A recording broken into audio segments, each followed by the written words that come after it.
Handa na ba ang inyong mga puso para sa isang kwentong susubok sa inyong pananaw tungkol sa pag-ibig at pagtataksil? Halina't pakinggan natin ang isang salaysay na magpapatunay na ang tunay na halaga ay hindi palaging nakikita ng mga mata. Sinasabi nila, ang panlabas na anyo raw ang unang batayan. Ngunit paano kung ang pinakamahalagang katangian ng isang tao ay nakatago sa likod ng isang payak na mukha at damit na amoy kusina? Ito ang kwento ng isang pusong sinaktan at ng isang pagbangon na yayanig sa mundo ng mapanghusgang mapagmataas.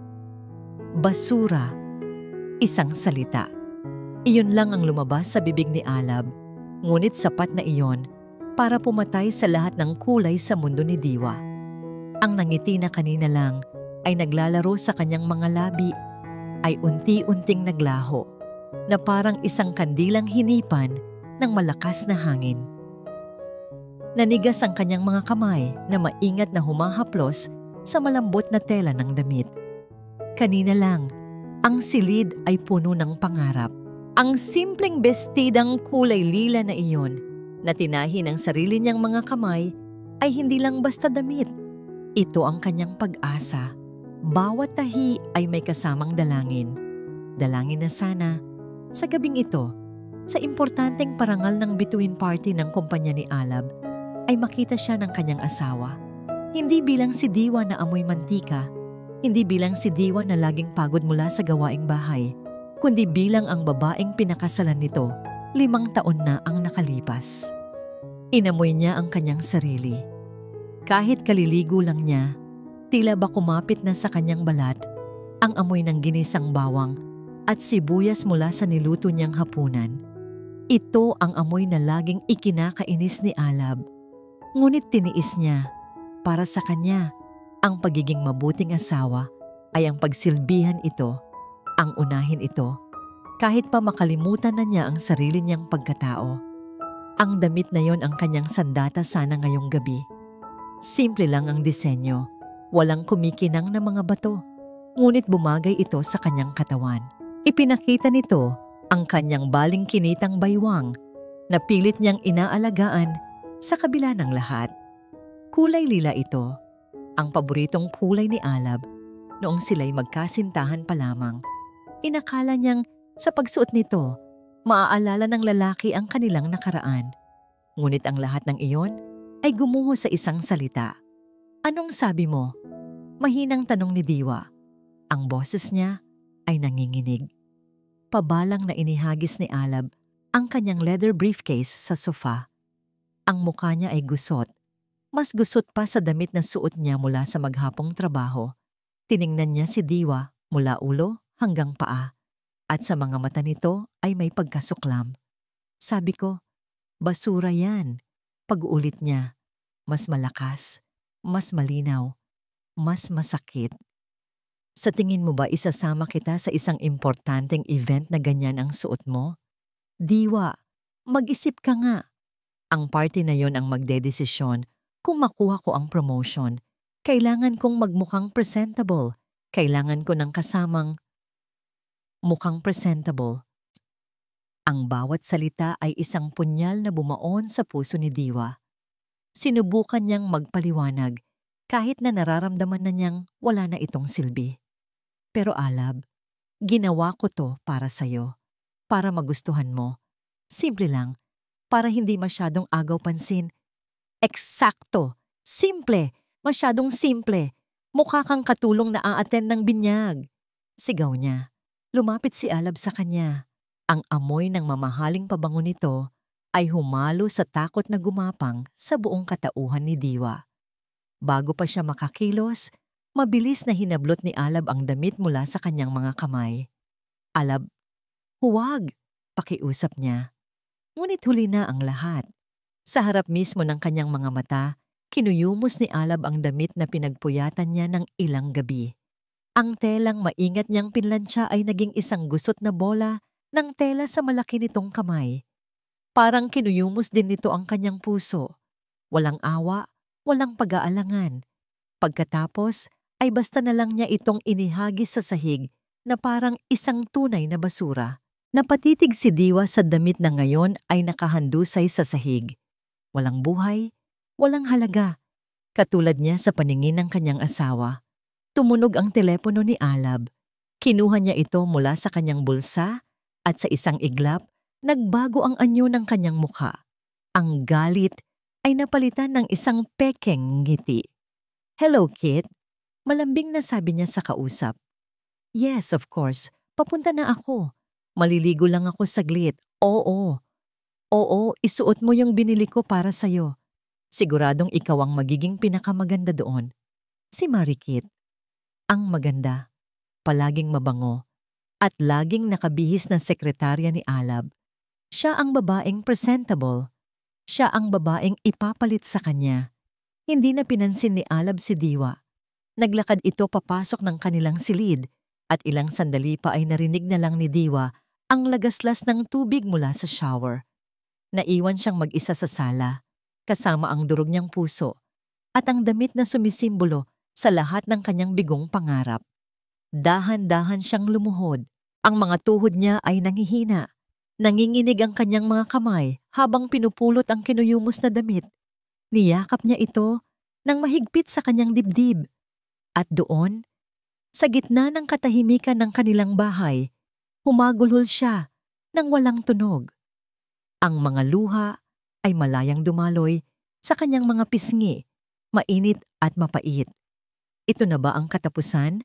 Ang lahat ng kanyang sakripisyo, ang lahat ng kanyang pag-ibig, sa isang basurahan lang ba talaga ang punta? Sa gitna ng kanyang pag-iyak, biglang nag-vibrate ang kanyang cellphone sa ibabaw ng maliit na mesa. Sa una ay hindi niya ito pinansin. Ngunit patuloy ito sa pagring na para bang nagpupumilit na kunin ang kanyang atensyon. Pinunasan niya ang kanyang mga luha at kinuha ang telepono. Sa pag-ilaw ng screen, isang pangalan ang lumitaw. Isang pangalan na matagal na niyang hindi tinatawagan para sa tulong dahil ayaw niyang maging pabigat. Kuya Mateo. Ang bango sa loob ng kotse ni Alab ay kabaliktaran ng amoy sa kanyang pamamahay. Amoy bagong leather na hinaluan ng matamis na pabango ni Marikit. Ito ang amoy ng tagumpay, ng ambisyon. Malayong malayo sa amoy kusina na kumakapit sa mga kurtina at sa damit ng kanyang asawa. Habang mabilis niyang tinatahak ang kahabaan ng EDSA, pasulyap-sulyap siya sa babaeng katabi niya. Si Marikit ay perpekto. Ang suot nitong itim na bodycon dress na binili niya ay lalong nagpatingkad sa maganda nitong hubog. Ang buhok nito ay bagsak na bagsak at ang paborito nitong pulang kolorete ay nang-aakit. Siya ang tipo ng babae na kapag ipinakilala mo sa iyong mga boss, tatango sila bilang pagsang-ayon. Isang tropeo. Isang palamuti na nagpapakita ng estado mo sa buhay. Ito ang hindi maintindihan ni Diwa. "Excited na ako para sa'yo, Alab," sabi ni Marikit. Ang boses ay parang pulot. Hinawakan nito ang braso niya. "Sigurado ako, pagkatapos ng gabing to, ikaw na ang susunod na Vice President ng Aguila Holdings." Ngumiti si Alab, isang nangiting puno ng kumpiyansa. "Iyan ang plano. Kailangan ko lang makuha ang atensyon ng mga taga-Hiraya Apparel. Sila ang susi." Sa isip niya, tama ang kanyang desisyon. Paano niya ipapakilala si Diwa sa mga bigating tao sa industriya ng fashion? Si Diwa na ang pinakamalaking desisyon sa araw-araw ay kung adobo o sinigang ang lulutuin. Hindi. Kailangan niya si Marikit ngayong gabi. Ang karir niya ang nakasalalay dito. Habang si Alab ay lumalangoy sa dagat ng kanyang ambisyon, si Diwa naman ay nalulunod sa karagatan ng kanyang kalungkutan. Nakaluhod pa rin siya sa sahig, yakap-yakap ang damit na sagisag ng kanyang kabiguan. Nanginginig niyang sinagot ang tawag. "Hello?" Halos pabulong niyang sabi. "Diwa, anong nangyayari sa'yo? Bakit ka umiiyak?" Ang boses sa kabilang linya ay malalim at puno ng pag-aalala. Si Kuya Mateo, ang kanyang kinakapatid at matalik na kaibigan ng kanyang mga yumaong magulang. Ang taong palagi niyang sandalan, Ngunit ang taong pilit niyang iniiwasan sa mga usapang tungkol kay Alab. Hindi na napigilan ni Diwa ang sarili.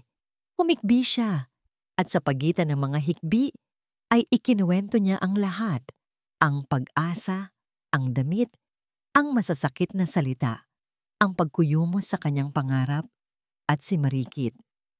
Sa kabilang linya, nakinig lang si Mateo. Hindi ito nagsalita hanggang sa mailabas ni Diwa ang lahat ng sakit. Nang tumahan siya, doon lamang nagsalita si Mateo at ang boses nito ay hindi na malambing. Mayroon na itong bigat at awtoridad. Hanggang kailan, Diwa? Tanong nito. Hanggang kailan mo hahayaang tapak-tapakan niya ang pagkatao mo? Ibinigay mo ang lahat. Isinantabi mo kung sino ka talaga para sa kanya. At ito ang igaganti niya? Mahal ko siya, kuya. Mahinang sagot ni Diwa. Pagmamahal ba ang tawag dyan? O katangahan? Ang salita ay direkta. Walang paligoy-ligoy. Ngunit iyon ang kailangan ni Diwa. Diwa, masigit ka pa riyan. It's time to let them know who the real queen is. Handa na ang lahat. Ikaw na lang ang hinihintay. Ang mga salita ni Kuya Mateo ay parang isang malakas na sampal na gumising sa kanyang natutulog na diwa. Tama siya. Hanggang kailan? Nakarating sina Alab at Marikit sa Damarilag Hotel. Ang lugar ay puno ng mga magagarang tao. Nagsasayawan ang mga ilaw mula sa malalaking chandelier. Agad na naging abala si Alab. Bati dito, bati doon. Ipinakilala niya si Marikit sa lahat bilang isang mahalagang kasama mula sa opisina.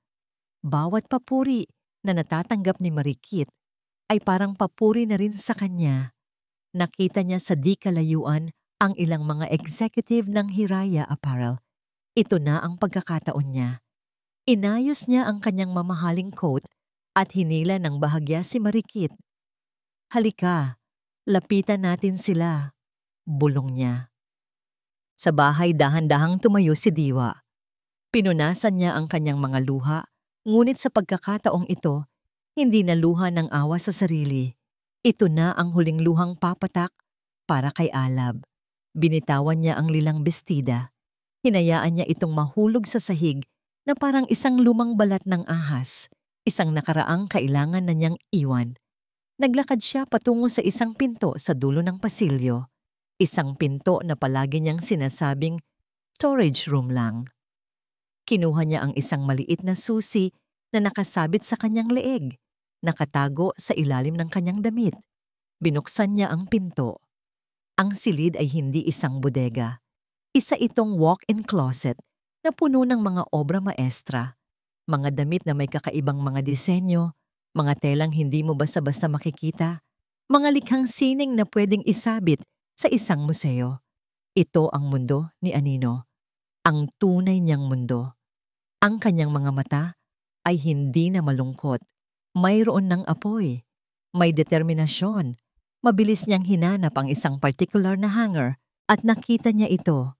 Isang emerald green na gown. Ang disenyo ay simple sa unang tingin, ngunit kapag tinitigan mo, makikita mo ang pambihirang pagkakayari. May kapangyarihan sa bawat tahi nito. Ito ang damit na isusuot ng isang reyna. Sa Damarilag, handa na sanang lapitan ni Alab ang mga taga-Hiraya nang biglang dumilim ang paligid at isang spotlight ang tumutok sa entablado. Nagsalita ang MC sa mikropono, ang boses ay puno ng pananabik. Magandang gabi po sa inyong lahat.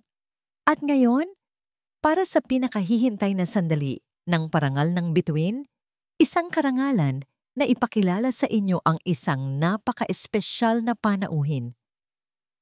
Sa unang pagkakataon, haharap siya sa publiko. Ang henyo sa likod ng tagumpay ng Hiraya, ang maalamat na taga-disenyo. Anino.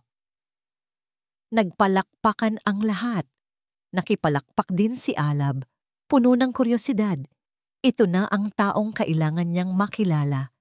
Ang taong babago sa kanyang buhay, puno ng pag-asa at pananabik ang dibdib ni Alab. Kasama ng buong bulwagan, Nakatingin siya sa entablado kung saan nakatutok ang isang bilog ng liwanag. Anino. Ang pangalan ay parang isang hiwaga na paulit-ulit na binibigkas sa kanyang isipan. Ito na ang taong magiging tulay niya patungo sa kanyang mga pangarap. Inisip niya kung ano ang itsura nito. Marahil ay isang matandang babae na may kakaibang estilo o isang supladang fashion designer na galing pa sa Paris. Sino kaya yan? Bulong ni Marikit sa tabi niya. Ang mga mata ay kumikinang din sa kuryosidad. Hindi mahalaga kung sino siya, mayabang na sagot ni Alab. Ang mahalaga, makausap ko siya mamaya. Mula sa kadiliman sa gilid ng entablado, isang figura ang dahan-dahang lumakad patungo sa liwanag. Isang babae, balingkinita ng katawan. Ang bawat hakbang ay may bigat at kasiguruhan. Ang suot nitong emerald green na gown ay dumadaloy sa bawat galaw na parang likidong hiyas. Napahanga si Alab. Kahit sa di kalayuan, kitang-kita niya ang pambihirang kalidad ng disenyo. Simple pero may dating, makapangyarihan. Huminto ang babae sa gitna ng entablado. Ang liwanag ay nasa kanyang likuran, kaya't anino pa rin ang itsura nito sa paningin ng lahat. At pagkatapos, dahan-dahan itong humarap. Ang spotlight ay gumalaw at tumutok ng diretso sa kanyang mukha. Sa sandaling iyon, ang masigabong palakpakan ay naging isang ugong na lamang sa pandinig ni Alab. Nanigas siya sa kanyang kinatatayuan. Ang nangiti sa kanyang labi ay naglaho. Napalitan ng pagkalito. Pamilyar ang mukha. Pamilyar na pamilyar. Kahamukha niya si Diwa, sabi ng isang bahagi ng kanyang utak. Imposible, sagot ng isa pa. Nagkakamali lang ang mga mata ko. Ngunit habang tumatagal ang kanyang pagtitig, lalong lumilinaw ang lahat. Ang hugis ng kanyang mga mata, ang tangos ng kanyang ilong, ang anyo ng kanyang mga labi na ngayon ay may kulay ng deep red lipstick. Siya nga, walang duda. Ngunit iba, mayroong kakaiba. Ang diwa na nasa entablado ay hindi ang diwa na iniwan niya sa bahay kanina. Ang babaeng ito ay tindig gray na. Ang mga mata nito ay matalim at puno ng kumpiyansa. Walang bahid ng takot, walang bakas ng pagiging sumisibo, walang amoy kusina. Ang babaeng ito ay amoy kapangyarihan. Isang malaking karangalan na ipakilala sa inyo. Muling sabi ng MC, ang boses ay nag-uumapaw sa galak. Ang nag-iisang si Anino, Miss Diwa Salazar. Sa pagbanggit ng pangalan, ang hawak na kopita ng ngalak ni Alab ay bumagsak mula sa nanginginig niyang kamay. Ang tunog ng nabasag na kristal sa sahig ay halos hindi narinig dahil sa lakas ng palakpakan. Ngunit para kay Alab, iyon ang tunog ng pagguho ng kanyang mundo. Nagsalita si Diwa sa mikropono. Ang boses niya ay kalmado, malinaw at malamig. Hindi ito ang boses na narinig niyang nagmamakaawa sa kanya kanina lang. Maraming salamat sa inyong mainit na pagtanggap. Simula niya. Isang karangalan para sa Hiraya Apparel Group na maging bahagi ng gabing ito. Isang pagdiriwang para sa mga bituin ng industriya. Ang kanyang mga mata ay naglakbay sa buong bulwagan. Ngunit ni isang beses ay hindi ito dumapo sa direksyon kung nasaan si Alab. Para sa kanya, si Alab ay hangin, isang multo, hindi nag-e-exist. Bawat salitang binibitawan niya, kahit na ito'y professional at formal, ay parang isang matulis na yelo na tumutusok sa dibdib ni Alab. Hindi siya makagalaw, hindi siya makahinga. Ang lahat ng dugo sa kanyang katawan ay tila umakyat sa kanyang ulo. Paano? Bakit? Kailan pa? Ang babaeng tinawag niyang basura kanina, ang babaeng minamaliit niya araw-araw, ay ang taong pinapangarap niyang makilala para sa kanyang promosyon. Ang katotohanan ay isang malakas na suntok sa kanyang sikmura. Ang lahat ay nagsimulang mag-ugnay sa kanyang isipan. Ang storage room na bawal buksan, Ang mga gabing nagpupuyat ito sa pananahi na akala niya'y pampalipas oras lang, ang mga misteryosong tawag sa telepono na hindi niya pinapansin. Alab, narinig niyang bulong ni Marikit. Ang boses nito ay puno ng hindi makapaniwalang tanong. Yan ba ang asawa mo? Hindi makasagot si Alab. Nakatitig lang siya sa entablado, sa babaeng unti-unti nang nagiging isang estranghero sa kanyang paningin. Natapos ang maikling talumpati ni Diwa, muling nagpalakpakan ang mga tao. Ngunit bago pa siya makababa, isang lalaki na nasa edad 50 na nakasuot ng mamahaling suit ang umakyat sa entablado at tumabi sa kanya. Si Mr. Mateo de Silva, ang kinikilalang presidente at may-ari ng Hiraya Apparel Group. Inakbayan ni Mateo si Diwa bilang pagpapakita ng suporta. Kinuha nito ang mikropono. Ngumiti ito sa mga manonood. Ngunit nang magsalita ito, ang mga mata nito ay tila nakahanap ng isang target sa gitna ng karamihan. Ang mga mata nito ay nakatutok ng diretso kay Alab Sandoval. At bilang karagdagang anunsyo, sabi ni Presidente Mateo, ang boses ay malakas at malinaw. Nais kong ipaalam sa lahat na simula ngayon, anumang panukalang partnership sa Hiraya Apparel Group ay dadaan at didesisyonan mismo ng ating creative director, ni Anino. Sa ibabaw ng entablado, sa gitna ng nakakasilaw na mga ilaw at dumadagundong na palakpakan, isang kakaibang kapayapaan ang bumalot sa puso ni Diwa. Ito ang unang pagkakataon na humarap siya sa daan-daang tao bilang si Anino. Ngunit sa halip na kaba, ang naramdaman niya ay kalayaan. Para siyang isang ibon na matagal na nakakulong sa hawla at ngayon lang natutong lumipad. Ang mga taong nasa ibaba ay nakatingin sa kanya ng may paghanga at respeto. Ang mga tingin na iyon ay bago sa kanya. Sa loob ng 5 taon, nasanay siyang makita lamang ang pagwawalang bahala, ang pagkainis, ang pagmamaliit sa mga mata ng iisang tao, ang asawa niya. Nakita niya si Alab. Sa kabila ng distansya, kitang-kita niya ang pagkabigla sa mukha nito. Ang mapagmataas nitong tindig ay tila nabalian.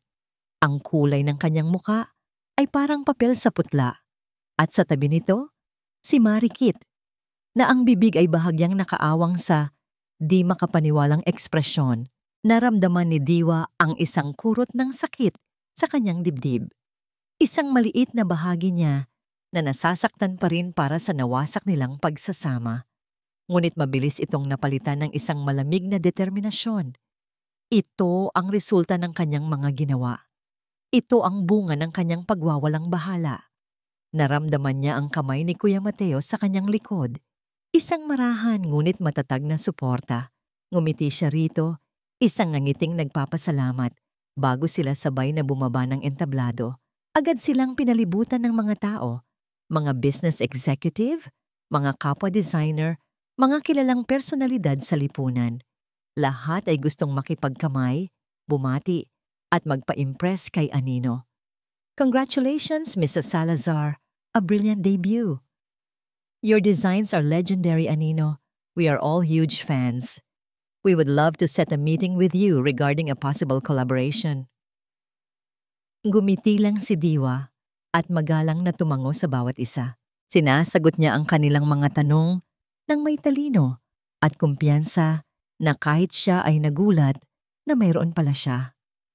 Ang Diwa na kilala ni Alab ay hindi marunong makipag-usap sa ganitong mga tao. Ang Diwa na kilala ni Alab ay yuyuko lang at magtatago sa kanyang likuran. Ngunit wala na ang Diwa na iyon. Ang kaharap nila ngayon ay si Anino. Sa gitna ng kumpulan, nakita niyang desperadong sumisiksik si Alab, sinusubukang makalapit sa kanya. Ang mukha nito ay puno ng kaguluhan, isang halo ng galit, pagsisisi at pagkalito. Diwa! Narinig niyang tawag nito. Ang boses niya ay malakas, ngunit natabunan ng ingay ng mga bumabati sa kanya. Sinubukan nitong humakbang palapit, ngunit bago pa man ito makalampas, isang malaking lalaki na nakasuot ng itim na suit, ang personal security na inatasan ni Mateo, ang humarang sa kanyang daraanan. "Excuse me, sir. Please keep your distance." Formal na sabi ng security. "Asawa niya ako. Padaanin mo ako." Pagpupumilit ni Alab, ngunit hindi natinag ang bantay. Sa wakas, nagkaroon ng pagkakataon si Diwa na dumaan sa harap mismo nila. Nagtama ang kanilang mga mata. Sa mga mata ni Alab, nakita niya ang isang bagyo, isang desperadong tanong na, "Bakit?" Ngunit ang mga mata ni Diwa ay parang isang kalmadong lawa sa taglamig. Malamig. Walang emosyon. Dinaanan niya lang ito na parang hindi niya kilala, na parang isa lamang siyang ordinaryong panauhin sa daan-daang naroroon. Ngunit bago siya tuluyang makalayo, huminto siya ng saglit. Hindi niya ito nilingon. Ibinulong niya lang ang mga salitang sapat na para marinig nito. "Project Manager Sandoval, sana ay nag-e-enjoy ka sa party." Ang paggamit niya ng apelyido nito at formal na titulo ay isang sampal na mas malakas pa sa pisikal. Isang malinaw na mensahe na ang ugnayan nila bilang mag-asawa ay tapos na sa gabing iyon. Habang naglalakad siya palayo, naramdaman niya ang pag-angat ng isang mabigat na kadena mula sa kanyang puso. Biglang sumulpot si Marikit sa kanyang harapan, sinusubukang maging palakaibigan. Ang mukha nito ay balisa. "Miss Anino? Ma'am Diwa, congratulations po," sabi nito. Ang boses ay nanginginig. "Ang galing-galing niyo po pala." Tiningnan ni Diwa si Marikit mula ulo hanggang paa. Napansin niya ang itim na damit na suot nito. Isang disenyo na pamilyar sa kanya. Isa sa mga lumang sketch niya na tinanggihan ng isang kumpanya noon dahil masyado raw common. Ibinenta niya ang rights sa disenyo sa isang maliit na butik. At ang damit na yon ang binili ni Alab para sa kalaguyo nito. Ang tadhana ay mapaglaro. Isang mapait na ngiti ang sumilay sa labi ni Diwa. "Maganda ang disenyo," sabi niya. Sapat lang para marinig nilang dalawa. Pero ang tela, halatang mura. Namula ang mukha ni Marikit. Hindi ito nakapagsalita. Muling tinalikuran ni Diwa ang eksena at naglakad patungo sa isang pribadong lounge kung saan naghihintay si Kuya Mateo. "Ayos ka lang ba, prinsesa?" Malambing na tanong ni Mateo nang makaupo siya. Huminga ng malalim si Diwa.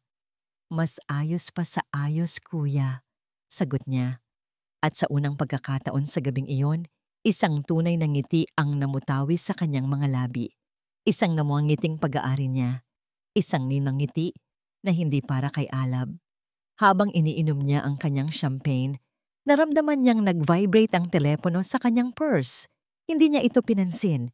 Ngunit sa kabilang bahagi ng bulwagan, si Alab Sandoval naman ang nakatanggap ng isang text message.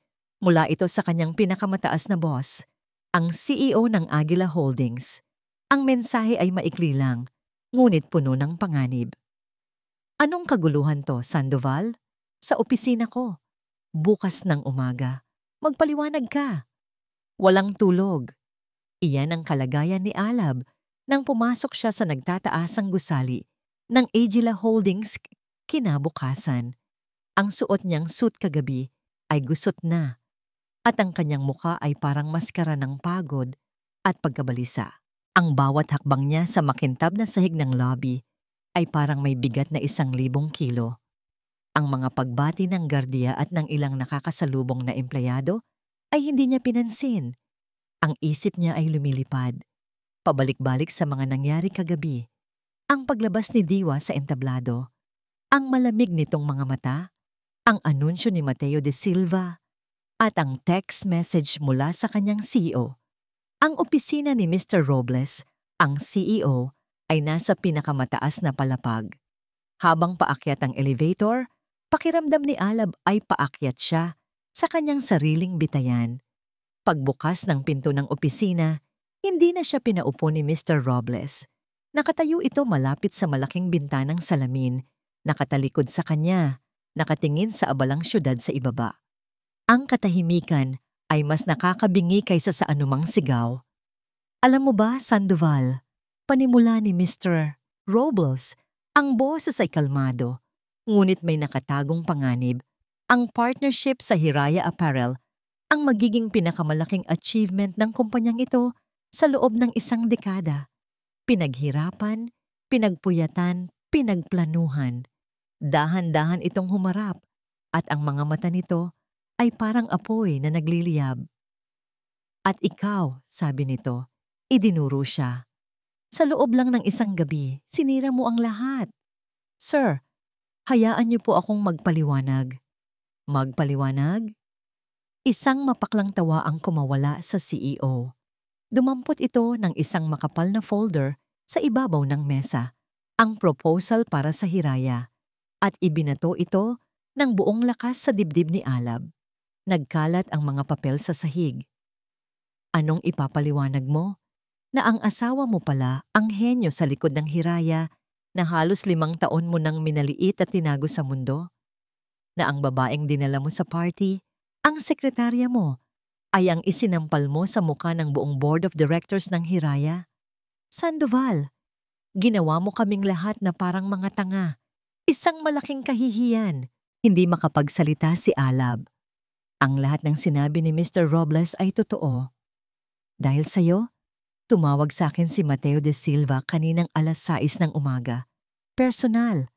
Para sabihing binabawi na nila ang kanilang initial interest. Wala ng partnership. Wala ng pag-uusap. Tapos na. Pakiramdam ni Alab ay gumuho ang sahig na kanyang kinatatayuan. Tapos na. Ang pangarap niya, ang promotion, ang lahat ay naglahong parang bula. You are suspended indefinitely, malamig na sabi ni Mr. Robles. Ibigay mo ang ID at access cards mo sa HR. At huwag na huwag ka nang magpapakita sa akin. Lumabas ka. Parang isang robot na tumango si Alab. Dahan-dahan siyang yumuko para pulutin ang mga nagkalat na papel. Ngunit pinigilan siya ng CEO. Hayaan mo na yan. Basura na rin lang naman yan, katulad ng karir mo. Ang salitang basura ay tumagos sa kanyang puso na parang isang kutsilyo. Iyon ang salitang binitawan niya kay Diwa kagabi. Ngayon, ibinabalik ito sa kanya ng mundo. Lumabas si Alab ng opisina na parang wala sa sarili. Habang naglalakad siya sa gitna ng mga cubicle, ramdam niya ang mga matang nakatitig sa kanya. Ang masiglang bulungan ay biglang humihina kapag siya'y dadaan. At pagkalagpas niya, muli itong lalakas. Narinig niya ang ilang pira-pirasong usapan. Siya pala yun. Grabe. No? Asawa niya pala si Anino. Kaya pala biglang umatras ang Hiraya. Nakakahiya. Ang chismis, dinala niya daw yung kabit niya sa party. Ang bawat salita ay isang batong ipinupukol sa kanya. Ang kastilyong itinayo niya sa loob ng kumpanya, ang reputasyon niya bilang isang magaling at ambisyosong project manager ay gumuho sa loob lamang ng isang umaga. Sa gitna ng kanyang paglalakad, nakita niya si Marikit na papalabas ng pantry. Nagtama ang kanilang mga mata. Umaasa si Alab na makakita ng kahit kaunting simpatiya. Ngunit ang nakita niya ay pag-iwas. Kit, tawag niya. Huminto si Marikit, ngunit hindi lumapit. May distansya sa pagitan nila. Sir Alab, formal nitong sabi, hindi na Alab lang. May kailangan po kayo? Kailangan nating mag-usap, sabi niya. Ang boses ay desperado. Umiling si Marikit. Sir, pasensya na po, pero marami po akong trabaho. At sa tingin ko, mas mabuting huwag na muna tayong makitang magkasama. Ayokong madamay sa gulo nyo. Pagkatapos ay mabilis itong tumalikod at naglakad palayo, na parang hindi sila ang magkasama kagabi. Iniwan siyang mag-isa sa gitna ng pasilyo, nakatanga, habang pinagtitinginan ng buong opisina. Hindi na niya kinaya. Mabilis siyang naglakad palabas, hindi na dumaan sa HR. Dumiretso siya sa parking lot at pumasok sa kanyang kotse.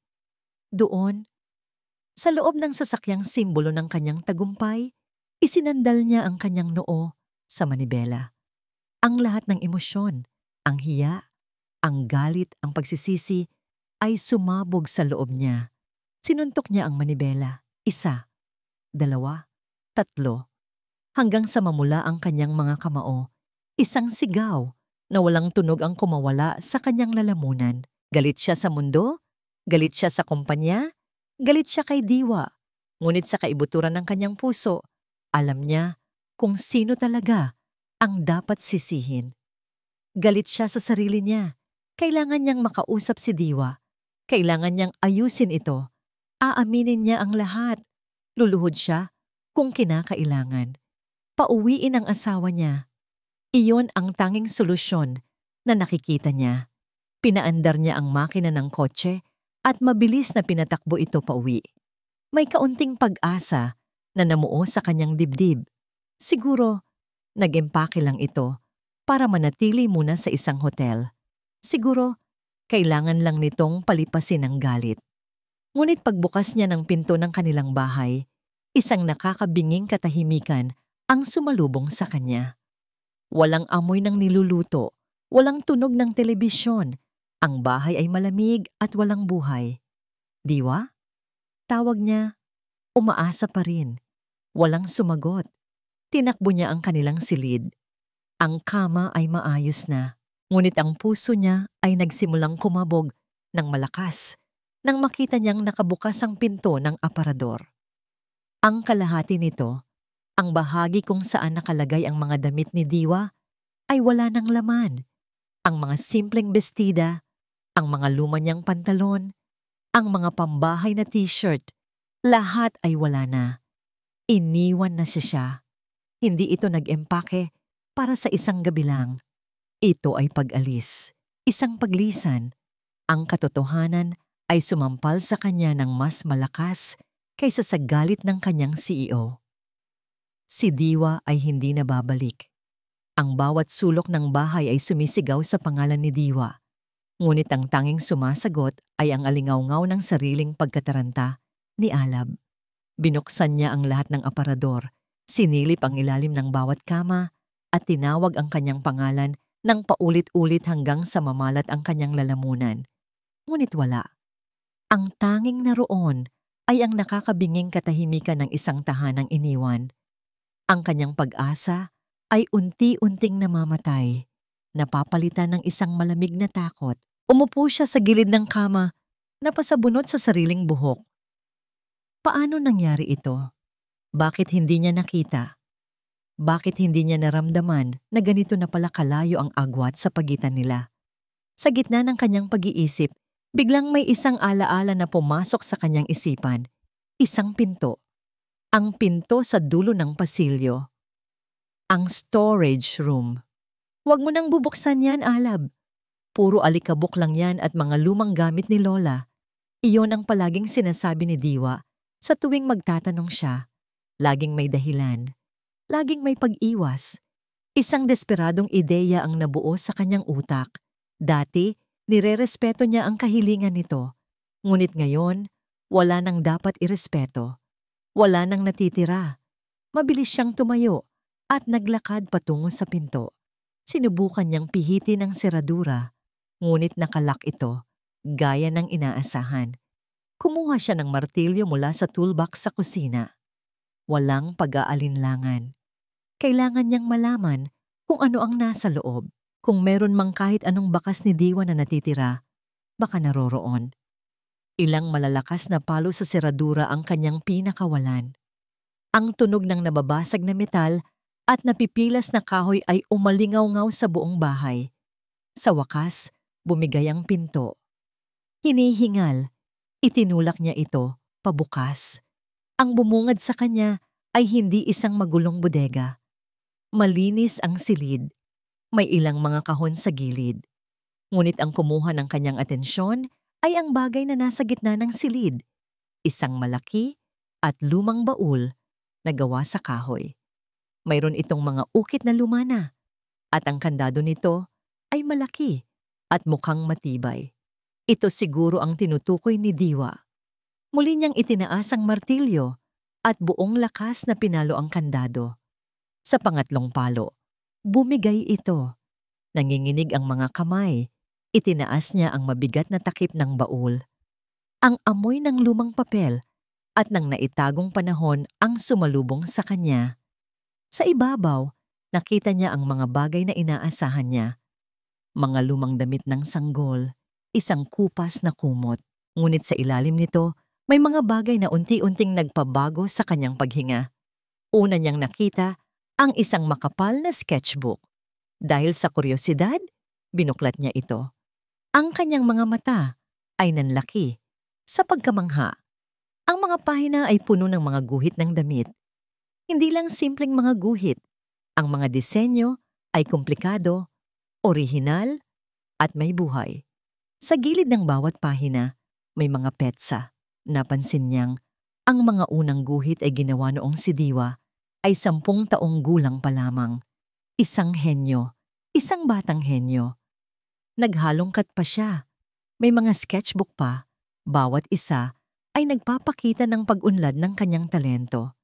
Pagkatapos, nakita niya ang mga certificate at maliliit na tropeyo. Mga parangal mula sa mga local design competition nung high school at college siya. Mga bagay na hindi man lang nito nabanggit sa kanya. At sa pinakailalim ng baul, nakita niya ang isang bagay na tuluyang nagpaguho sa kanya. Isang naka-frame na litrato, isang masayang pamilya, isang batang diwa, nakangiti ng malapad. Sa pagitan ng kanyang ina at ama, nakatayo sila sa harap ng isang maliit na tindahan. Malinaw pa ang nakasulat sa karatula, Salazar and Daughter Fine Tailoring. Naalala niya ang pangalan. Isang maliit ngunit kilalang patahian sa kanilang probinsya noon, sikat sa kalidad ng kanilang gawa. Isang negosyong nalugi at nagsara dahil sa pagkamatay ng mag-asawang Salazar sa isang aksidente. Ang asawa niya, hindi lang pala mahilig manahi. Ito pala ang kanyang dugo. Ito ang kanyang pamana. Sa likod ng frame ng litrato, may nakasuksok na isang maliit at nakatuping papel. Kinuha niya ito at binuksan. Nakasulat dito, sa pamilyar na sulat kamay ni Diwa, ang isang pangungusap. Balang araw, itatayo kong muli ang pangarap ni Mama at Papa. Sa sandaling iyon, nabasag ang lahat ng natitirang katatagan sa pagkatao ni Alab. Napaluhod siya sa sahig, hawak ang litrato sa isang kamay at ang papel sa kabila. Ang bigat ng kanyang pagkukulang, ng kanyang pagiging bulag, ay dumagan sa kanya ng buong buo. Hindi niya minahal ang babaeng ito. Hindi niya talaga ito kilala. Ang minahal niya ay ang ideya ng isang simpleng asawa. Ang minahal niya ay ang ginhawang dulot nito. Ngunit ang tunay na diwa, ang artist, ang nangangarap, ang henyo, ay ikinulong niya sa kusina at tinawag na basura. Humagulgol siya. Isang iyak na hindi niya pa naranasan sa buong buhay niya. Isang iyak ng dalisay na pagsisisi. Isang iyak ng isang taong huli na nang malaman ang halaga ng gintong kanyang itinapon. Sa gitna ng kanyang pag-iyak, biglang tumunog ang kanyang cellphone na naiwan niya sa sala. Ang tunog ay marahas at nakakairita sa katahimikan ng kanyang pagdadalamhati. Sa una, binaliwala niya ito. Ngunit patuloy ito sa pagring. Nanginginig siyang tumayo at naglakad patungong sala. Tiningnan niya ang screen. Isang hindi rehistradong numero.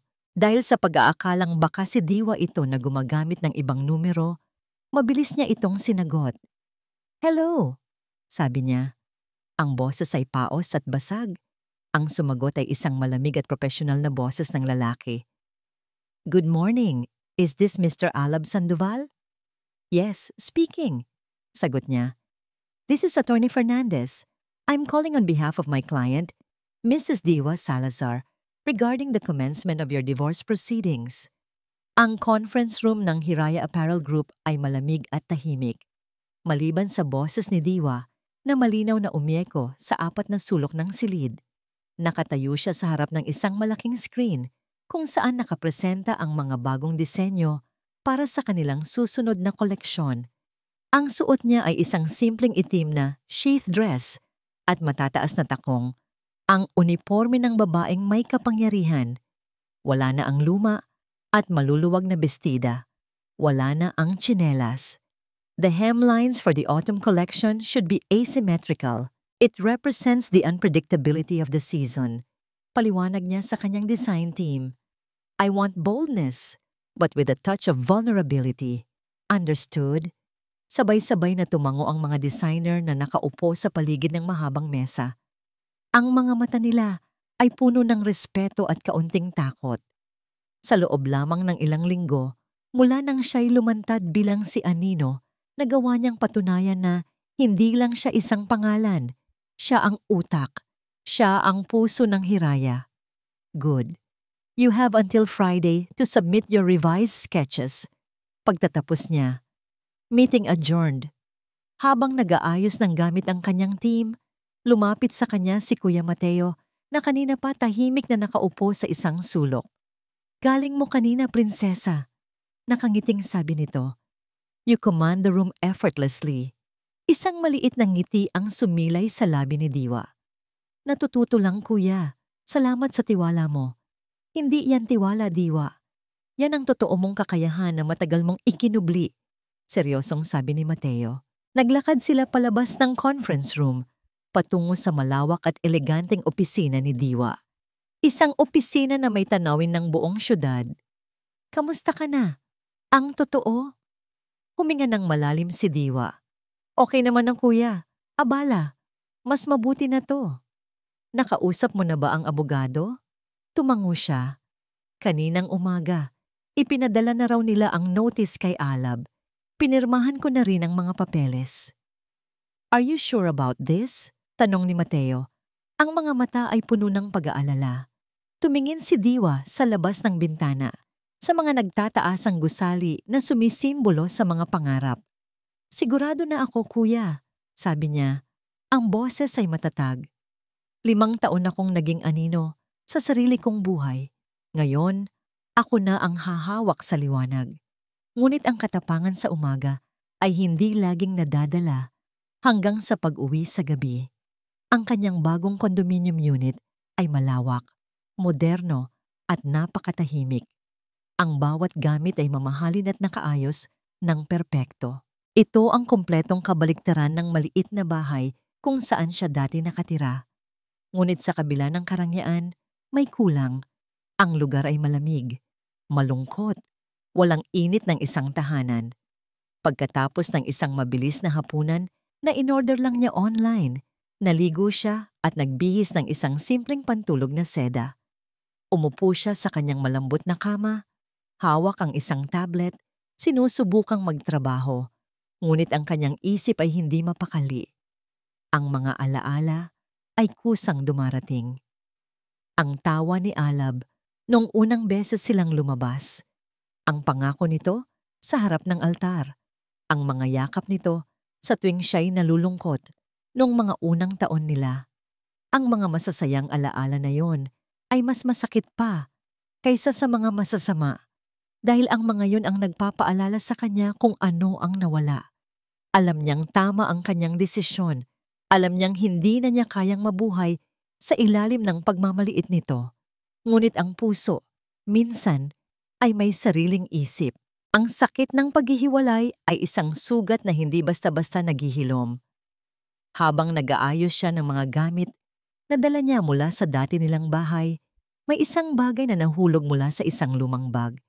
Isang maliit at kupas na keychain na hugis sa gila, ang simbolo ng Agila Holdings. Regalo niya ito kay Alab nung unang araw nito sa trabaho. Isang bagay na walang kwenta. Ngunit sa hindi malamang dahilan, ay dinala niya. Pinulot niya ang keychain. Pinagmasdan ang maliliit na detalye nito.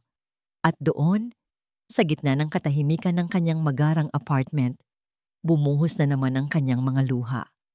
Umiyak siya, hindi dahil sa awa sa sarili, kundi dahil sa panghihinayang. Nanghihinayang siya sa pag-ibig na nasayang. Nanghihinayang siya sa mga taong sinayang nila. Biglang tumunog ang intercom sa kanyang unit. Nagulat siya. Sino naman ang pupunta sa kanya ng ganoong oras ng gabi. Pinindot niya ang answer button. Hello? Ma'am Diwa, good evening po. Sabi ng boses ng guardia sa lobby. Nandito po sa baba si Mr. Alab Sandoval.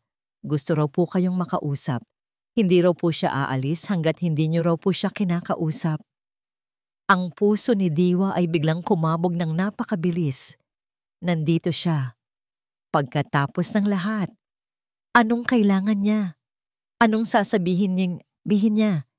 Isang bahagi niya ang gustong sabihin sa gwardiya na paalisin ito. Ngunit isang bahagi, ang bahaging pagod ng tumakbo, ang bahaging gustong tapusin na ang lahat, ang nagsalita. Pabayaan niyo siya dyan. Hindi ko siya kakausapin. Iyon ang gusto niyang sabihin. Ngunit ang lumabas sa kanyang bibig ay iba. Sige po. Sabihin niyo, bababa ako. Pero sa lobby lang kami mag-uusap. Bumaba si Diwa sa lobby, sakay ng pribadong elevator. Ang bawat palapag na nilalagpasan ay parang isang pagbabalik tanaw sa 5 taon ng kanilang pagsasama. Ang puso niya ay naghahalo-halo. May kaba, may galit, at may isang munting bahagi na umaasa, kahit hindi niya aminin sa sarili. Bago bumukas ang pinto ng elevator, huminga siya ng malalim. Ikaw si Anino, paalala niya sa sarili. Hindi ka na ang dating Diwa. Paglabas niya, agad niya itong nakita. Nakaupo si Alab sa isa sa mga mamahaling sofa sa waiting area at halos hindi niya ito nakilala. Wala na ang mapagmataas na tindig, wala na ang mamahaling suit. Ang suot nito ay isang simpleng t-shirt at pantalon na gusot-gusot. Ang dati maayos na buhok ay magulo. Mayroon itong mga maitim na bilog sa ilalim ng mga mata at ang balbas nito ay hindi ahit. Ang Alab Sandoval na nasa harap niya ay hindi ang makapangyarihang project manager. Ito ay isang lalaking lugmok, isang lalaking talunan. Tumayo ito nang makita siya. Sa mga mata nito, wala na ang dating pagwawalang bahala. Ang naroon ay isang emosyon na hindi pa niya nakikita mula rito. Isang malalim, nakakaawang kalungkutan. Hindi nagsalita si Diwa. Naglakad siya patungo sa isang sulok ng lobby kung saan walang gaanong tao at huminto. Naghihintay. Sumunod si Alab, ngunit may distansya sa pagitan nila na parang may isang hindi nakikitang pader na humaharang. Diwa, panimula ni Alab. Ang boses ay paos at basag. Salamat. Salamat at pumayag kang kausapin ako. Tiningnan lamang siya ni Diwa. Ang muka ay walang emosyon. Ang katahimikan niya ang nagbigay daan para magpatuloy ito. Hindi ako naparito para humingi ng isa pang pagkakataon, sabi nito, at nagulat si Diwa sa kanyang narinig. Alam kong wala na akong karapatan. Alam kong huli na ang lahat. Naparito ako para sa isang bagay lang. Huminga ito ng malalim, na parang kumukuha ng lakas ng loob, at sa unang pagkakataon, tumingin ito ng diretso sa kanyang mga mata. Patawad, sabi nito. Ang isang salita ay puno ng bigat ng buong mundo. Diwa, patawarin mo ako. Nagsimulang mamuo ang mga luha sa mga mata ni Alab. Ngunit hindi niya ito hinayaang tumulo. Patawad hindi dahil ikaw pala, si Anino. Patawad hindi dahil kailangan kita para sa karir ko. Patawad dahil naging isang gago ako. Patawad sa 5 taon na binaliwala ko ang pagkatao mo. Patawad sa bawat masasakit na salita. Patawad sa pagyurak ko sa damit mo at sa pagyurak ko sa puso mo. Ang bawat salita ay tapat. Ang bawat salita ay totoo. Ramdam ni Diwa ang bigat ng pagsisisi sa boses nito. Nakita ko ang laman ng baul. Pagpapatuloy ni Alab. At sa puntong iyon, isang taksil na luha ang pumatak mula sa kanyang mata. Nakita ko ang mga drawing mo, ang mga pangarap mo. Nakita ko ang litrato ng mga magulang mo. Diwa, hindi ko alam. Naging bulag ako. Ang babaeng pinakasalan ko ay isang reyna, pero ang itinuring ko sa kanya ay isang alipin. Sa pag-amin na yon, ang pader na itinayo ni Diwa sa paligid ng kanyang puso ay nagsimulang magkaroon ng mga bitak. Ang mga luhang kanina pa niya pinipigilan ay nagsimula na ring mamuo sa kanyang mga mata. Hindi ako humihingi ng tawad para bumalik ka sa akin, sabi ni Alab. Hinihingi ko ito para sana, kahit papaano, ay gumaan ang bigat na dinadala mo. At para masabi ko sa sarili ko na sa huling pagkakataon, nagawa kong maging tapat sa'yo. Mula sa kanyang bulsa, kinuha nito ang isang sobre. Dahan-dahan niya itong inilapag sa isang maliit na mesa sa pagitan nila. Nakatanggap ako ng sulat mula sa abogado mo. Sabi niya, pinirmahan ko na. Hindi na kita pahihirapan. Karapatan mong maging malaya. Karapatan mong maging masaya kahit hindi na sa piling ko. Iyon na siguro ang pinakamarangal na bagay na narinig ni Diwa mula kay Alab sa loob ng mahabang panahon. Hindi pa rin siya nagsasalita. Nakatitig lang siya sa sobre at pagkatapos ay sa lalaking nasa harap niya. Ang lalaking minahal niya ng sobra. Ang lalaking sumira sa kanya. At ang lalaking na ngayon, sa kanyang pagkawasak, ay tila unang beses na naging buo at totoo. Tumalikod si Alab. Aalis na ako. Hindi na kita guguluhin. Nagsimula itong maglakad palayo. Ang mga balikat ay nakakrus. Ang bawat hakbang ay mabigat. At sa pagtalikod nito, sa wakas ay bumagsak ang mga luha ni Diwa. Dumaloy ito ng tuloy-tuloy sa kanyang mga pisngi. Ang pagsisisi ni Alab ay hindi nagbura sa sakit. Ngunit binigyan nito ng saysay ang kanyang paglaya. Ito ang pagsasarang kailangan niya. Pinanood niya itong maglakad, papalabas ng umiikot na salaming pinto, papalabas ng gusali, at papalabas ng kanyang buhay. Naiwan siyang nakatayo roon, umiiyak, hindi na dahil sa sakit, kundi dahil sa isang mapait na katapusan at sa isang bagong simula. Kinabukasan matapos ang pag-uusap nila ni Alab, ginising si Diwa ng sikat ng araw na tumatama sa kanyang mukha mula sa malaking bintana. Sa unang pagkakataon sa loob ng maraming linggo, hindi bigat sa dibdib ang una niyang naramdaman. Mayroong kakaibang gaan. Ang paghingi ng tawad ni Alab at ang pagpirma nito sa mga papeles ng diborsyo ay parang isang malaking bato na naialis sa kanyang puso. Hindi nito binura ang mga sugat, pero binigyan siya nito ng pahintulot na tuluyan ng maghilom. Bumangon siya at dumiretso sa kanyang walk-in closet. Ngunit sa halip na pumili ng damit pantrabaho, ang hinanap niya ay isang kahon na nakatago sa pinakasulok. Dahan-dahan niya itong binuksan. Sa loob, nakalatag ang damit na naging mitya ng lahat. Ang kulay lila na bestida na tinahini niya para sana sa gabing iyon. Gusot-gusot pa rin ito. Isang paalala ng sakit at kahihiyan. Dati, ang pagtingin lang dito ay nagdudulot na sa kanya ng sakit. Ngunit ngayon, iba na. Tinitigan niya ito at ang nakita niya ay hindi na simbolo ng kabiguan.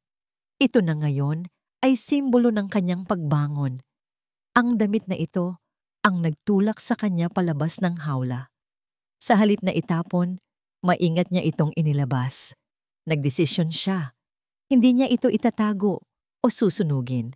Darating ang araw, gagawin niya itong isang obra maestra, isang paalala na kahit ang mga bagay na itinuturing na basura ay may kakayahang maging maganda at mahalaga. Pumasok siya sa trabaho ng may bagong sigla. Ang kanyang mga desisyon ay mas matalas. Ang kanyang mga ngiti ay mas totoo. Napansin ito ni Kuya Mateo. Mukhang maganda ang gising mo. Puna nito nang magkasabay sila sa tanghalian. Ngumiti si Diwa. Nakausap ko na siya, Kuya, kagabi. At? Tapos na. Simpleng sagot niya. Walang sigawan, walang sumbatan. Isang tahimik na pamamaalam. Tumango si Mateo, may pag-unawa sa kanyang mga mata.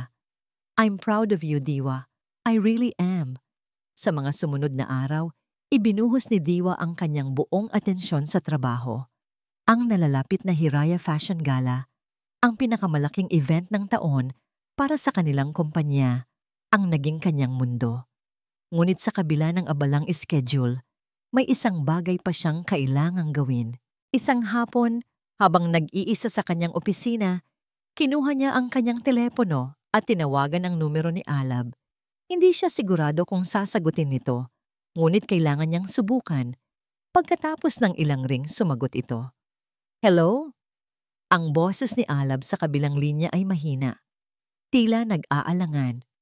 Alab, si Diwa to. Panimula niya. Kalmado ang boses. Narinig niya ang paghinga nito ng malalim. Diwa, kamusta? Ayos lang. Tumawag ako para magpaalam ng maayos, sabi niya. Nakuha ko na ang mga papeles. Salamat. Katahimikan. Gusto ko lang sabihin na nag-ipon siya ng lakas ng loob. Pinapatawad na kita, Alab, sa lahat. At pinapatawad ko na rin ang sarili ko. Sa pagpayag kong maliitin ako. Sa paglimot ko sa kung sino ako. Pareho tayong nagkamali. Sa kabilang linya narinig niya ang isang pigil na hikbi. Salamat, Diwa. Halos pabulong na sabi ni Alab. Salamat. Mag-ingat ka, sabi ni Diwa. Sana mahanap mo ang tunay na magpapasaya sa'yo. Ang tunay na ikaw. Ikaw rin, Diwa. Karapat dapat ka. Sa lahat ng tagumpay na tinatamasa mo ngayon. Paalam, Alab. Paalam, Diwa. Pagkatapos ng tawag, tuluyan nang nagsara ang pinto sa kanilang nakaraan. Walang galit. Walang hinanakit. Tanging pagtanggap na lamang. Inilapag niya ang telepono. Pakiramdam niya, sa wakas, ay ganap na siyang malaya. Makalipas ang isang taon, ang backstage ng Hiraya Fashion Gala ay puno ng kaguluhan. Mga modelong nagmamadaling magbihis, mga staff na nagtatakbuhan, at ang mahinang ugong ng daan-daang importanteng bisita na naghihintay sa labas. Sa gitna ng lahat ng ito, nakatayo si Diwa Salazar, si Anino, kalmado. Nakasuot siya ng isang napakagandang puting gown na siya mismo ang gumawa. Siya ang huling maglalakad sa runway mamaya para sa finale. Ma'am Diwa, 5 minutes! Sigaw ng stage director. Tumango siya. Tumingin siya sa kanyang refleksyon sa isang malaking salamin. Ang babaeng nakatingin pabalik ay hindi na ang babaeng umiiyak sa sahig, 1 taon na ang nakalipas. Ang kanyang mga mata ay nagniningning. Ang kanyang ngiti ay panatag. Biglang lumapit ang kanyang personal assistant. Ma'am, may nagpadala po nito para sa inyo, sabi nito. Iniabot ang isang maliit na paper bag. Walang pangalan kung kanino galing. Nagtaka si Diwa. Kinuha niya ang paper bag at binuksan ito. Sa loob, may isang maliit na paso. Nakatanim dito ay isang maliit na cactus, isang halamang kilala sa katatagan nito, sa kakayahang mabuhay kahit sa pinakatuyot na mga kondisyon. Sa ilalim ng paso, may nakasuksok na isang maliit na card. Binuksan niya ito. Nakasulat sa simpleng sulat kamay ang 4 na salita. Para sa bagong hardin. Hinawakan ni Diwa ang maliit na paso. Ang balat ng cactus ay magaspang ngunit matatag sa kanyang palad. Para sa bagong hardin. 4 na salita. Ngunit taglay nito ang bigat ng isang taong pagbabago, pagpapatawad, at pag-asa. Alam niya kung kanino ito galing. Hindi niya kailangang makita ang pangalan. Isang maliit na ngiti ang sumilay sa kanyang mga labi. Isang ngiting hindi na mapait, kundi mapayapa. Ang hardin na tinutukoy ni Alab ay hindi isang lugar, kundi isang pagkakataon. Isang pagkakataong magsimulang muli. Kapwa para sa kanya at para dito. Ang cactus na simbolo ng katatagan ay isang tahimik na pag-amin at isang dalangin na sana sa kanya-kanyang landas ay matuto silang mamukadkad kahit sa gitna ng disyerto ng kanilang nakaraan. Inilapag niya ang paso sa kanyang makeup table sa tabi ng mga ilaw. Doon, ang maliit na halaman ay tila kumikinang, isang munting paalala ng lakas sa gitna ng karangyaan at kaguluhan ng fashion. Sa isang malayong probinsya, sa ilalim ng lilim ng isang malaking puno ng mangga, isang lalaki ang nagpupunas ng kanyang pawis, si Alab Sandoval. Ang mamahalin niyang leather shoes ay napalitan na ng mga botang may putik. Ang kanyang mga kamay, na dati sanay lang sa pagtipa sa keyboard at pagpirma ng mga dokumento, ay ngayoy magaspang at may kalyo. Nag-aangat siya ng mga sako ng pananim sa isang maliit na farm. Ito ang negosyo ng kanyang tiyuhin, isang simpleng buhay na matagal na niyang tinalikuran. Pagkatapos ng lahat, dito siya bumalik. Hindi para magtago, kundi para hanapin ang sarili niyang nawala sa paghahangad ng yaman at kapangyarihan. Hindi madali ang buhay. May mga gabi pa ring binabangungot siya ng kanyang mga pagkakamali. May mga araw na nararamdaman niya ang pangungulila. Ngunit sa bawat paglubog ng araw, sa bawat pagod ng katawan, may kapayapaang unti-unti niyang natatagpuan.